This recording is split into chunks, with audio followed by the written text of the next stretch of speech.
Assalamualaikum warahmatullahi wabarakatuh. Selamat siang yang terhormat Ibu Rusdianti Wuryaningrum, SPD MPD, selaku Kepala Program Studi Pendidikan Bahasa dan Sastra Indonesia.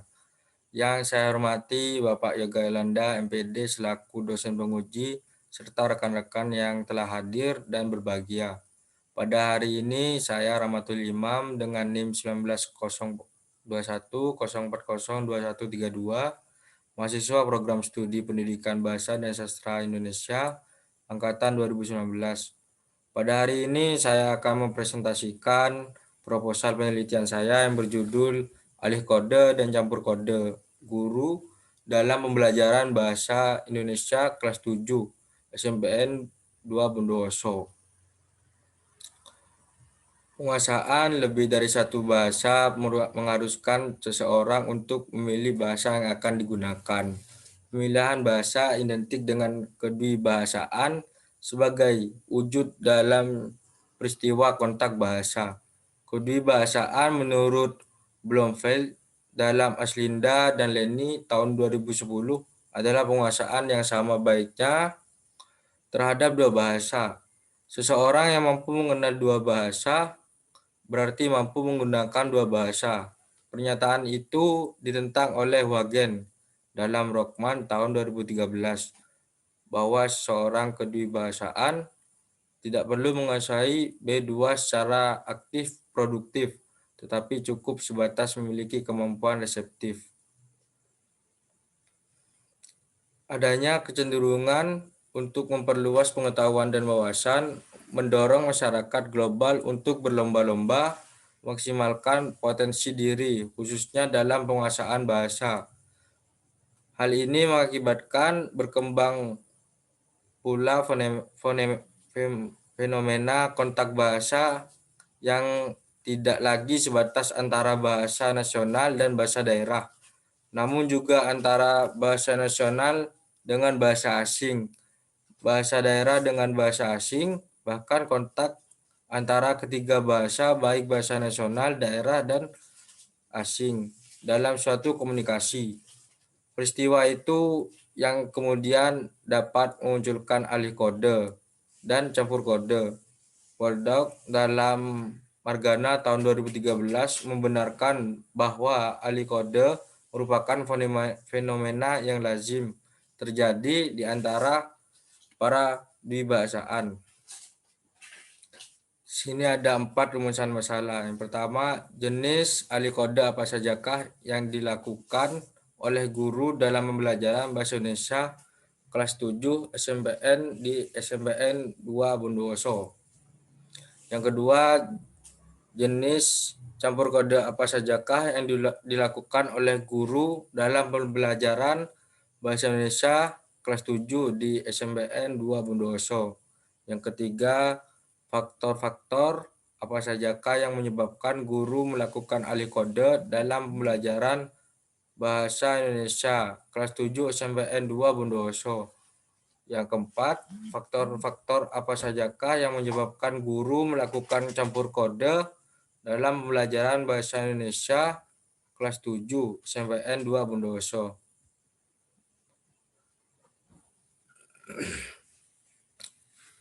Di sini ada dua manfaat. Yang pertama adalah manfaat teoritis.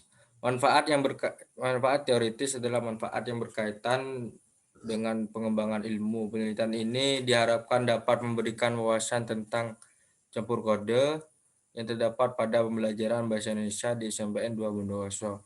Penelitian ini juga diharapkan dapat memberikan sumbangan bagi perkembangan ilmu linguistik, khususnya tentang campur kode. Yang kedua adalah manfaat praktis, memperdalam pengetahuan secara memberikan informasi bagi pembaca tentang seluk-beluk campur kode pada pembelajaran bahasa Indonesia di SMPN 2 Bondowoso. Ada beberapa tujuan dalam penelitian ini. Yang pertama adalah mendeskripsikan jenis alih kode yang dilakukan guru dalam interaksi pembelajaran. Yang kedua, mendeskripsikan jenis campur kode yang dilakukan oleh guru dalam interaksi pembelajaran. Yang ketiga adalah mendeskripsikan faktor-faktor yang menyebabkan guru melakukan alih kode. Yang keempat adalah mendeskripsikan faktor-faktor yang menyebabkan guru melakukan campur kode.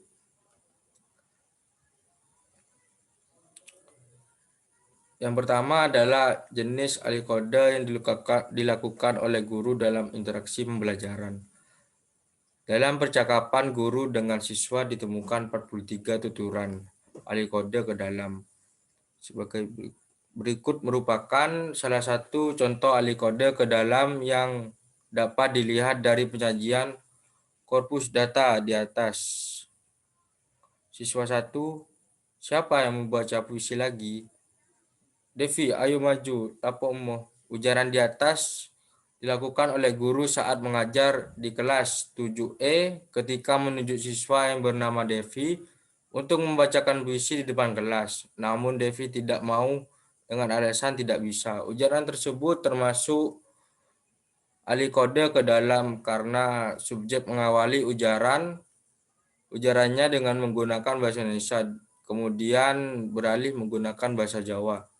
Lapomo yang artinya mengapa tidak mau, jika diartikan secara keseluruhan, kalimatnya menjadi siapa mau baca puisi lagi? Devi, ayo maju, mengapa tidak mau? Secara teoritis, Sowito dalam Cair dan Leoni tahun 2014 halaman 114 mengemukakan jenis alih kode yang terdiri atas dua jenis, yaitu alih kode intern. Apabila peralihan bahasa terjadi antar bahasa daerah dalam satu bahasa nasional dan alih kode ekstern merupakan alih kode yang terjadi antara bahasa asli dengan bahasa asing. Diperoleh hasil penelitian bahwa alih kode yang dilakukan oleh guru adalah alih kode intern, ekstern, dan alih kode metaforis. Apabila dalam penelitian ini guru dominan melakukan alih kode ekstern dalam penelitian alih kode dan campur kode dalam pembelajaran bahasa Indonesia kelas 7 sampai 2 Bondowoso ini, guru mutlak melakukan alih kode intern. Yang kedua, jenis campur kode yang dilakukan oleh guru dalam interaksi pembelajaran. Guru dalam pembelajaran bahasa Indonesia kelas 7 sampai 2 Bondowoso, salah satu kalimat yang menggunakan campur kode ke dalam adalah semut kalian tidak temukan di warungnya Ria.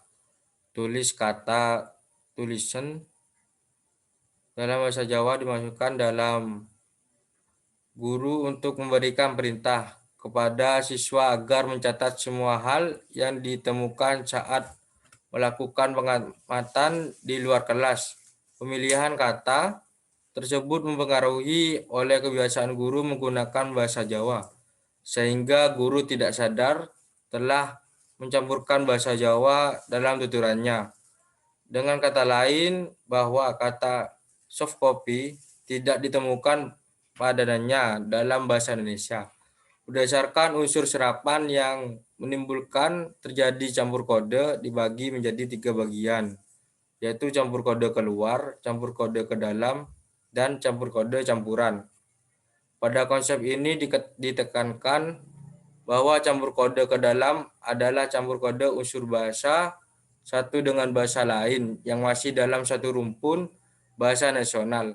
Sedangkan campur kode keluar adalah pencampuran unsur bahasa satu dengan bahasa lainnya yang tidak serumpun. Campur kode campuran merupakan campur kode yang di dalamnya telah menyerap unsur bahasa asli dan bahasa asing. Berdasarkan hasil penelitian yang diuraikan di atas, diketahui bahwa guru menyisipkan unsur bahasa daerah dan bahasa asing ke dalam kalimatnya. Sesuai dengan teori tentang campur kode, maka jenis campur kode yang digunakan oleh guru dalam interaksi pembelajaran adalah campur kode ke dalam dan campur kode keluar. Yang ketiga adalah faktor-faktor yang menyebabkan guru melakukan alih kode ke dalam pembelajaran bahasa Indonesia kelas 7 di SMPN 2 Bondowoso.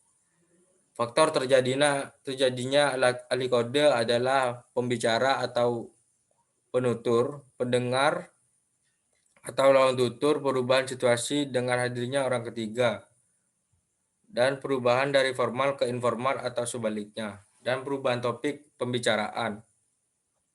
Berangkat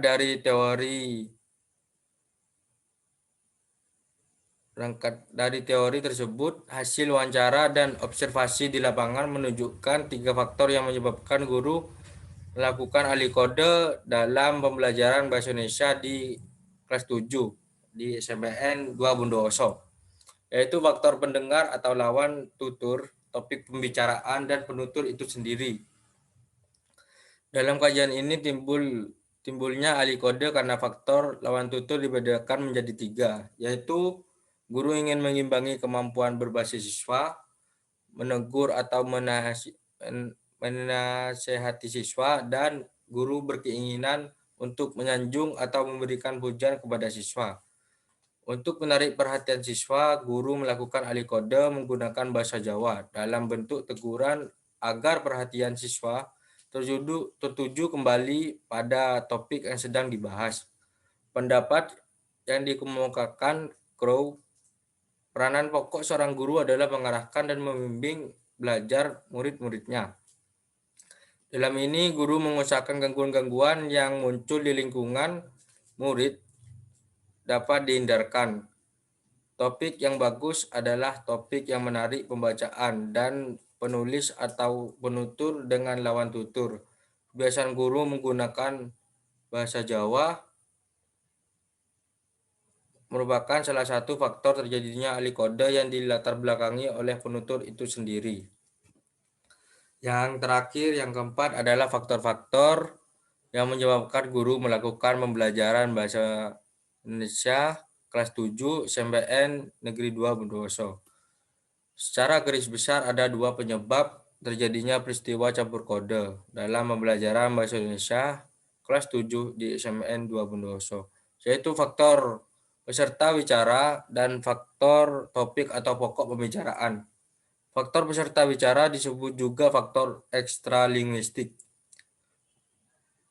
yang meliputi faktor manusia atau penutur sebagai peserta bicara. Dalam kajian ini timbulnya campur kode guru dalam pembelajaran bahasa Indonesia kelas 7 SMPN Negeri 2 Bondowoso karena faktor peserta bicara dibedakan menjadi 2, yaitu penekanan kata-kata atau ujaran tertentu, dan ketidaksadaran guru. Faktor ketidaksadaran guru merupakan salah satu yang menyebabkan guru melakukan campur kode dalam pembelajaran bahasa Indonesia di kelas 7 di SMPN Bondowoso. Nasaban, Dalang Asyani, dan kawan-kawan tahun 2013 memaparkan pencampuran bahasa disebabkan oleh kesantaian atau kebiasaan yang dimiliki oleh pembicara dan biasanya terjadi dalam suatu situasi formal. Ia pun menambah bahwa suatu keadaan berbahasa menjadi lain apabila orang mencampurkan 2 bahasa atau ragam bahasa dalam situasi berbahasa yang menuntut percampuran bahasa itu. Untuk itu, kehadiran bahasa Indonesia yang dipelajari mayoritas masyarakat Indonesia sebagai B2 sangat mempengaruhi gaya bahasa atau tuturan seseorang. Dalam penelitian ini juga ditemukan penyebab terjadinya campur kode karena terbatasnya kosakata bahasa Indonesia siswa, sehingga guru harus meminjam unsur bahasa lain yang dilatar belakangi oleh kebutuhan akan pengungkapan konsep tertentu.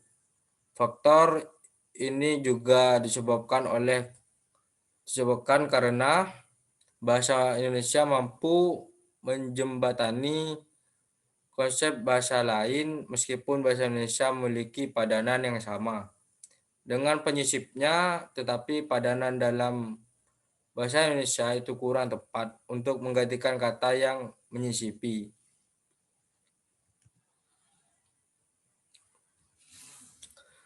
Jenis penelitian ini berupa deskriptif, kualitatif, dan yang kedua rancangan penelitian. Rancangan penelitian ini adalah rancangan penelitian kualitatif.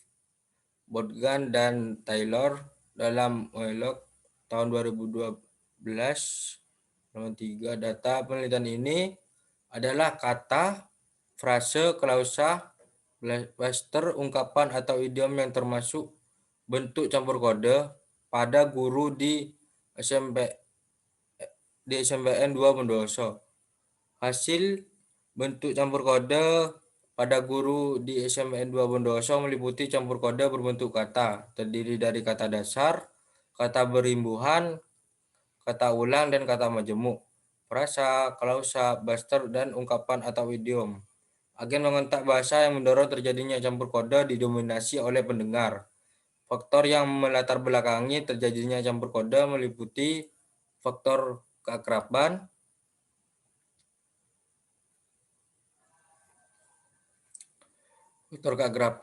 permintaan, kebanggaan terhadap daerah, penghormatan, dan kesimpulan. Bentuk campur kode yang paling banyak digunakan pada guru SMP 2 pada guru SMPN 2 Bondowoso adalah campur kode berbentuk kata. Yang ketiga, metode pengumpulan data menggunakan teknik analisis dengan wawancara guru pada guru di SMPN 2 Bondowoso, bahasa apa saja yang digunakan guru di SMPN 2 Bondowoso pada saat pembelajaran. Yang keempat, metode analisis data. Penelitian metode yang kita gunakan adalah penelitian yakni metode deskriptif kualitatif, di mana dalam pengumpulan data berupa analisis campur kode dan ahli kode pada guru di SMPN 2 Bondowoso. Metode ini menggunakan data sekunder. Data sekunder sendiri merupakan data yang diperoleh melalui mengamati data yang telah ada, bisa berupa jurnal, artikel, tesis, dan lainnya.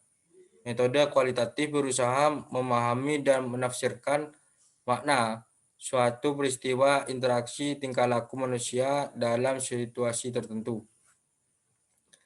Yang terakhir adalah instrumen penelitian, menganalisis campur kode dan alih kode pada guru di SMPN 2 Bondowoso. Setiap data yang sudah didapat dipilih dan dipilah dengan membuang data yang tidak diperlukan, kemudian data dimasukkan ke dalam kartu data. Mungkin sekian presentasi penelitian proposal dari saya. Lebihnya mohon maaf. Assalamualaikum warahmatullahi wabarakatuh.